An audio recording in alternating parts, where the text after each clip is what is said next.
The Apple Watch Ultra 3 has arrived.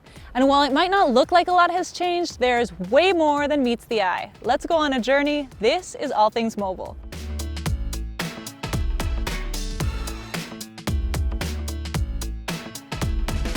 I've been putting this watch through the paces for over a week now to find out if it really holds up to the Ultra name and, most importantly, that $800 Ultra price tag.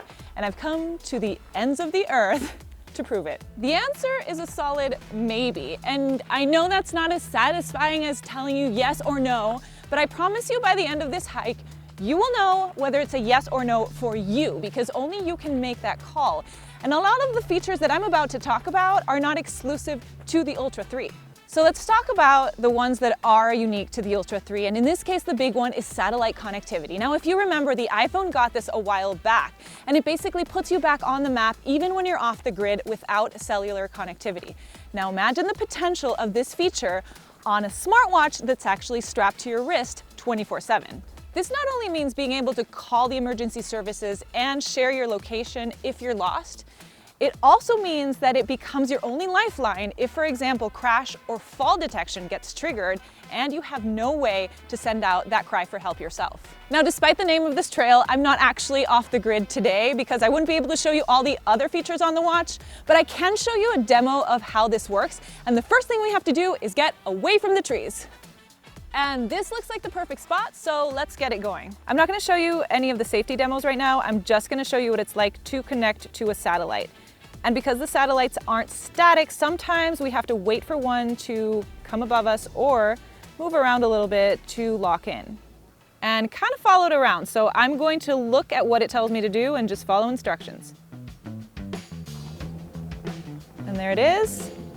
A little magic dust, and we have successfully connected to a satellite. Now that was pretty cool, but it is worth noting that the Ultra 3 is not the only smartwatch with this feature. Also, it's probably not gonna affect your day-to-day because you're not gonna be using it as much. What is gonna affect your day-to-day is battery life, which brings me to feature number 2. Now we already know that the Ultra has the best battery life of any Apple Watch, and the Ultra 3 pushes that even further for an additional 6 hours, total of 42 hours of daily use, at least according to Apple. But daily use is very different for different people. So battery life gets kind of tricky, especially once you start adding in things like 5G connectivity, which it now has, and it's supposed to be more efficient at using that power and better at connecting. However, if it's not paired to your phone, it's still gonna drain it a little bit faster. And so really all I can do here is tell you about my experience. Testing out the Apple Watch Ultra 3 today on a hike with my little weighted vest.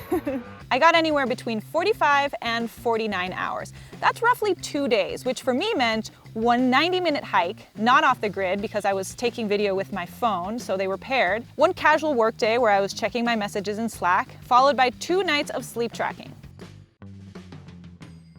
The second part of battery life is charging. The Ultra 3 gets the ultra fast charging that we saw come to the Series 10. And on the Ultra, it's even more impactful because you can get up to 12 hours of use in just 15 minutes on the charger. Now, would I like it to go 7 days on a charge? Of course. But this is not trying to be a sports watch, at least not a dedicated one. It's more of a hybrid, and you still get all the benefits of staying within Apple's own ecosystem with that seamless compatibility. Plus, to me, that ultra-fast charging is a nice compromise that has already had a positive impact on my sleep tracking. So let's talk about sleep. This watch is getting a new sleep score, which basically just grades your night of sleep from 1 to 100 or low to excellent. It's probably building up to some kind of readiness score in the future, but it's cool that it not only lets you see how much you slept, but also the factors that affected your score, like time to bed, time in bed, and interruptions. It's also coming to older watches, so this is not your only chance to get it. And it's retroactive, meaning I can see my past scores on the Health app. The other big health feature coming to this watch is hypertension notifications, otherwise known as high blood pressure. Now, this is not a blood pressure monitor in the sense that you can randomly check your blood pressure. This is more like that irregular heartbeat or that sleep apnea alert. It runs in the background and hopefully you never hear from it, but if you do, it could be potentially life-saving. It's not on by default, so you'll have to turn it on during setup or after the fact in the Health app under Heart. And then you'll need 30 days of data to know if you have it or not. I haven't worn it for that long, so I do not know yet. It's also not designed to be a diagnostic tool, meaning you'll still have to confirm with a traditional blood pressure cuff and get a formal diagnosis from a physician. You can log on the health app, but it could be that catalyst that alerts you of a bigger problem. And you can also get this feature on the Series 9 or higher. Now that we have the big ones out of the way, let's take a closer look at design.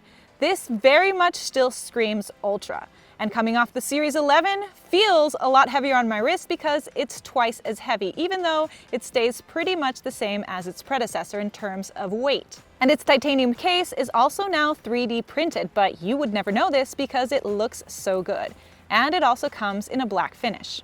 Also worth noting, we already managed to ding that titanium frame on the Ultra 3 while filming this video. But some of the biggest hardware changes are very subtle. For starters, it has a new S10 chip, which is new for the Ultra, but not new for the Apple Watch.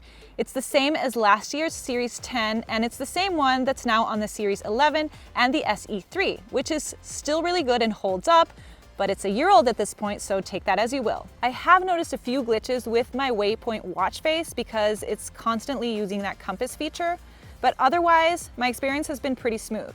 And I like this watch face because it shows me the direction of home when I'm on a hike. The screen is one of those subtle upgrades that you won't notice until you're actually in it. It still has that 49mm display, but it has smaller bezels, giving it more real estate for you, and it looks better and brighter thanks to that new LTPO3 display and higher refresh rate in Always On. And on sunny days, that screen shines bright. On a blazingly hot day, it went from shaded trees to direct noon o'clock sunlight without even losing clarity or brightness. Moving on to software, the Ultra 3 is running on WatchOS 26, which is a nice refresh and feels fluid with that liquid glass UI. It also brings the Note app to the watch, wrist flick to silence alarms and notifications, a redesigned workout app, and Workout Buddy, which is Apple's AI cheerleader that can give you motivation during a workout in real time. I personally don't need a cheerleader, but it was really nice to have those pace alerts in my ear versus having to look at the watch all the time. And I do like that the voice sounds very natural, almost like a coach, so I almost wanted to get those coach features later on to make it really, really useful, at least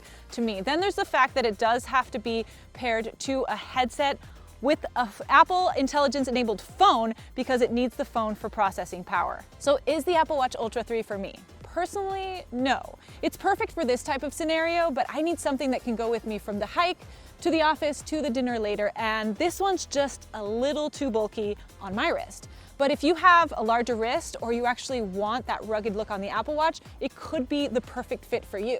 Plus, if you're coming from an older Ultra model or an older Apple Watch model, that battery life is gonna feel like a huge, huge upgrade for you, especially with that faster charging. But I wanna know what you think. Is the Apple Watch Ultra 3 for you? Let me know in the comment section below, and thanks for watching.